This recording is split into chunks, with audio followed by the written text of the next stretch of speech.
क्या होगा? मान्यवर 2024 में छत्तीसगढ़ में सरकार बदली, उसके दूसरे ही महीने मैं वहां गया था।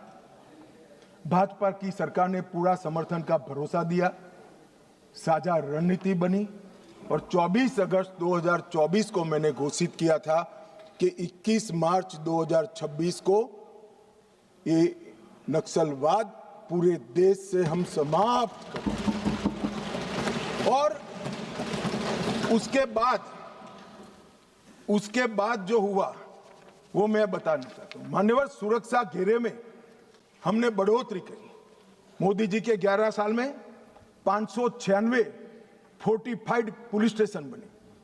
नक्सल प्रभावित जिले जो 14 में 126 थे, आज सिर्फ 2 बचे।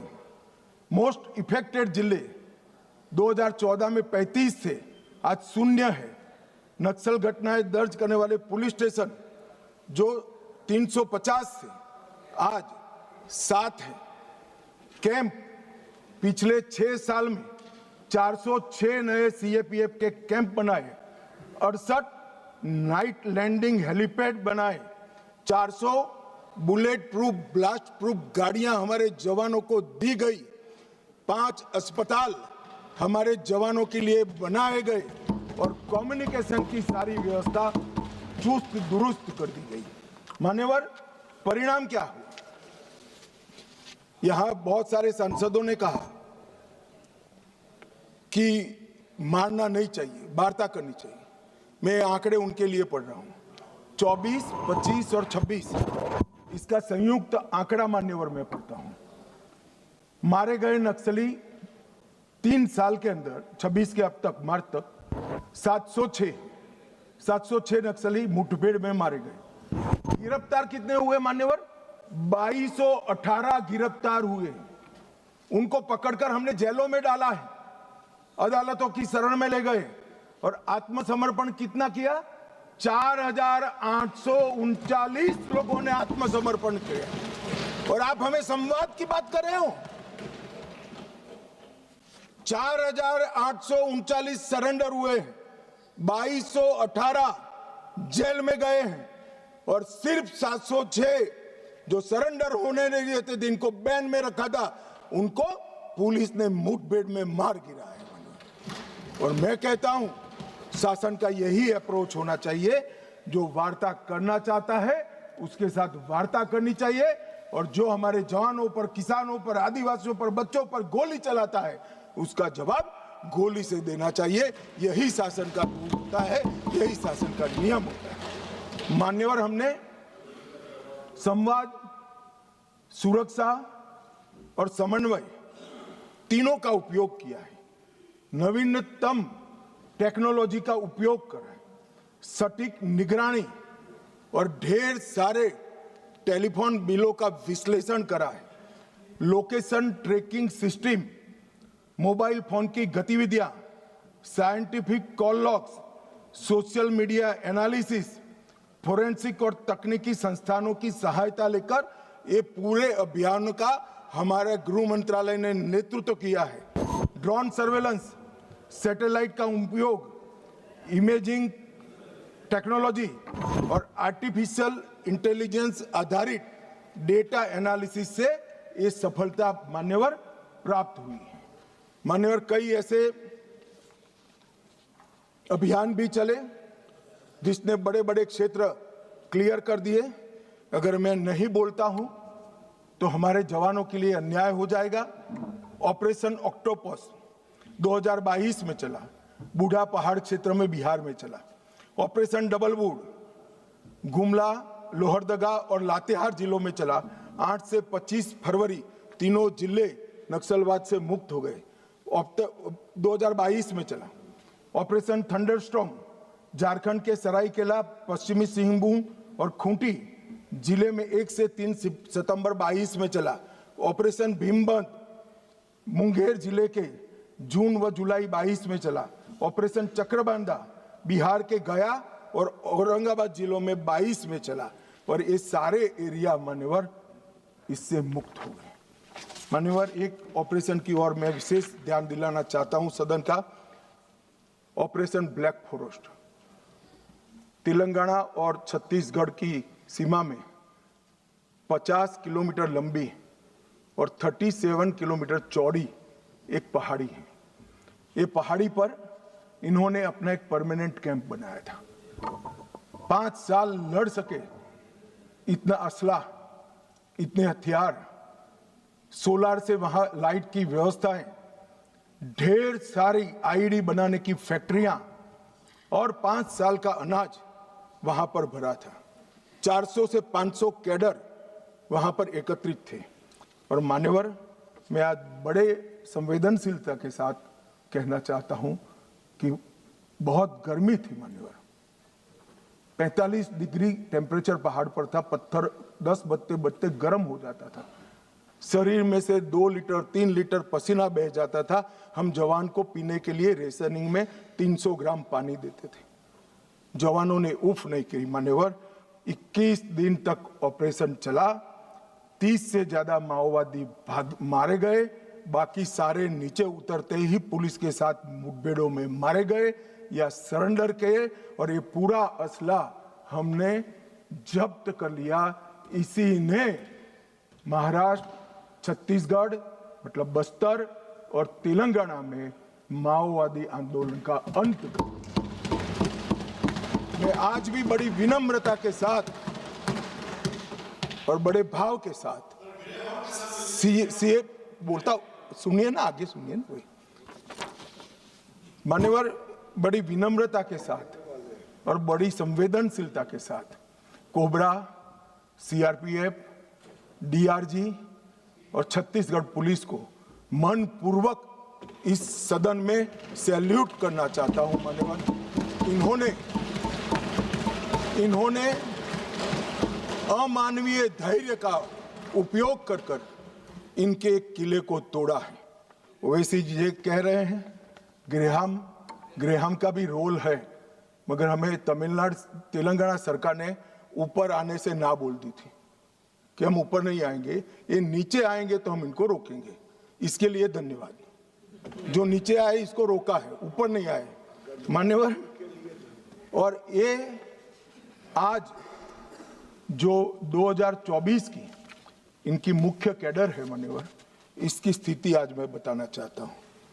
सेंट्रल कमेटी मेंबर और पोलिट ब्यूरो मेंबर 2024 की शुरुआत में कुल 21 थे। मेरी बात ध्यान से सुनिएगा, ये इनकी पार्टी का केंद्रीय नेतृत्व है। 21 थे, 1 पकड़ा गया है, 7 सरेंडर हुए हैं, 12 मारे गए हैं और 1 फरार है। उसके साथ भी वार्ता चल रही है। मुझे लगता है वो भी जल्दी सरेंडर कर देंगे। तो 21 के 21 सेंट्रल कमिटी मेंबर और पोलिट ब्यूरो मेंबर समाप्त हो चुके हैं और केंद्रीय व्यवस्था उनकी टूट चुकी। दंड कार्यालय में 27 स्टेट कमेटी थी, 27 की स्टेट कमेटी थी। 3 अरेस्ट हुए, 20 सरेंडर हुए, 11 मारे गए और 2 से बातचीत चालू हुई है। वो भी 37 के 37 लोग दंडकारण्य जो उनकी मुख्य स्टेट कमेटी थी वो समाप्त हो चुकी। Madhya Pradesh, Maharashtra, Chhattisgarh MMC state committee 3 surrender कर गए, 3 की ही बची थी। ओडिशा 4 बचे थे, 1 सरेंडर करा, 3 मारे गए। ओएससी ओडिशा 5 सरेंडर करे, 5 मारे गए, 10 ही थे। डिस्टर्ब रीजन ब्यूरो अरेस्ट 1 हुआ, 3 मारे गए, 1 फरार है। खाली मान्यवर 1 ही फरार है, तो 6 के 6 हो गए। और तेलंगाना में 6 सरेंडर हो गए, 3 मारे गए, 1 भी नहीं बचा है। तो उनकी पोलिट ब्यूरो मेंबर और सीएमसी ये पूरा समाप्त हो चुका है। और हमने लक्ष्य किया था कि 31 मार्च को नक्सल मुक्त करेंगे। मैं पूरी व्यवस्था होने के बाद देश को भी सूचित करूंगा, मगर मैं ऐसा बोल सकता हूं, धड़ल्ले से बोल सकता हूं कि हम नक्सल मुक्त हो गए हैं। ऐसा कहने में कोई तकलीफ नहीं। मान्यवर बसवराजू, इनके महासचिव न्यूट्रलाइज हुए। हिडमा जिन्होंने 27 लोगों को मारा था, 28 वर्ष से एक्टिव थे। बसवराजू जी 49 वर्ष से एक्टिव थे। विवेक 40 वर्ष से एक्टिव था, न्यूट्रलाइज हुआ। गजरल्ला रवि 11 वर्ष से एक्टिव थे, न्यूट्रलाइज हुए। कदारी सत्यनारायण रेड्डी 46 वर्ष से एक्टिव थे, न्यूट्रलाइज हुए। गणेश उइके 44 वर्ष से एक्टिव थे, न्यूट्रलाइज हुए। वेणुगोपाल आत्मसमर्पण किया, 46 वर्ष से एक्टिव थे। वासुदेव आत्मसमर्पण किया, 36 वर्ष से एक्टिव थे। पल्लूरी प्रसाद राव चंदना 46 वर्ष से एक्टिव थे, आत्मसमर्पण किया। रामदेव माझी देवू 36 वर्ष से एक्टिव थे, समर्पण किया। टिपरी तिरुपति 44 वर्ष से एक्टिव थे, उन्होंने भी सरेंडर कर दिया है। मान्यवर, मुख्य हथियारी माओवादी समाप्त हो चुके हैं। मान्यवर, हमने एकदम ल्यूक्रेटिव पुनर्वसन पॉलिसी को भी अपनाया है। मान्यवर, आत्मसमर्पण की प्रोत्साहन राशि 50,000 घोषित की गई है। सामूहिक सरेंडर पर दुगना कर देते हैं। मोबाइल सबको सरकार की ओर से देते हैं। हथियार जमा कराने पर और मुआवजा देते हैं। पुनर्वसन केंद्र पर कौशल प्रशिक्षण व टूल किट का वितरण करते हैं। 10,000 रुपया प्रति माह 36 माह तक हम उनको देते हैं। सभी को मोदी जी ने प्रधानमंत्री आवास योजना की गिफ्ट दी है। नक्सल मुक्त पंचायत होते ही गांव के विकास के लिए 1 करोड़ रुपया दिया जाता है। और मान्यवर, हमने कैंप लगाए हैं सरेंडर के। मैं आज इस सदन को बड़े संवेदनशीलता के साथ बताना चाहता हूं, मैं गया हूं वो कैंपों में। मान्यवर, कई सारी स्वयंसेवी संस्थाएं वो कैंप में सालों तक हथियार लेकर घूमने वाले नक्सलियों को सामान्य मानवीय नागरिक बनाने का प्रयास करें। वहां जाते हैं साहब, आंख में आंसू हो जाए ऐसे दृश्य खड़े होते हैं। किसी नक्सली बच्ची को नेल पॉलिश देते हैं तो लगाते लगाते रो पड़ती है। इसके ट्यूटर उसको पूछते हैं, क्यों रो रही हो? कि पहली बार मैंने जीवन में नेल पॉलिश लगाया है, 7 साल की थी, ये मुझे उठा ले गए, तब से पैंट शर्ट और बूट में घूम रही हूं, मैंने जीवन को कभी देखा नहीं। मान्यवर, लिपस्टिक लगाते लगाते वो रो पड़ते। मेहंदी हाथ में लगती है, उनकी खुशी का कोई ठिकाना नहीं रहता। वहां पर बस्तर में मान्यवर साप्ताहिक बाजार लगते हैं, उनके माँ बाप को मिलने के लिए ले जाते हैं। खुद तो माँ बाप के आशीर्वाद लेते हैं और नए जीवन की आशीर्वाद मांगते हैं। कुछ लोग माँ बाप को पीटने लगते हैं, क्यों दे दिया हमने नक्सलियों को, हमारा जीवन बर्बाद कर दिया। 25-25, 30-30 साल तक न पढ़े न लिखे, निरक्षर रहे, खाना नहीं मिला, पशुओं की तरह दौड़ते रहे, ना रात देखा ना दिन देखा, पूरा जीवन इनका तबाह हो गया। और जिसको भी ये नक्सलवादी हिंसा अन्याय का सामना लगती है, मेरे सबसे करबद्ध निवेदन है, एक कैंप में जाकर 2 रात बिताइए, आपको मालूम पड़ेगा ये नक्सलवादियों ने क्या किया।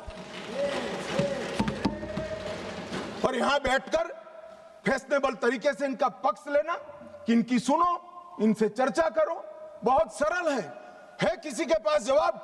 ये 15,000 बच्चों का जीवन बर्बाद कर दिए, कौन जिम्मेदार है किसी के पास जवाब? क्या सारे बुद्धिजीवी अर्बन नक्सल जाकर देखिए कैंप में आपने क्या किया है। आप तो इसी चैम्बर में बैठकर कोर्ट के प्रोटेक्शन के अंदर आर्टिकल लिखते रहते हैं, वहां जीवन के जीवन उजड़ गए हैं और किसी को परवाह नहीं है। अपने आप को ह्यूमन राइट का चैंपियन मानते हैं। मैं पूछना चाहता हूं, 32 साल की आयु तक मेहंदी न लगाने वाली बच्ची के ह्यूमन राइट का कौन चिंता करेगा? मान्यवर, उसकी चिंता नरेंद्र मोदी करेंगे और कोई। इनका अधिकार जो छीन लिया है, इसका हिसाब कभी न कभी देना पड़ेगा। मैं तो जन्म से हिंदू हूं मान्यवर, कर्मों में मानता हूं। जिन्होंने भी शब्द से भी प्रचिन्न समर्थन नक्सलाइटियों का किया है, वो सब इस पाप के इतने ही भागीदार है जितना बंदूक लेकर घूमे। मान्यवर, इनकी नौकरी और रोजगार के लिए हमने ढेर सारे प्रयास किए।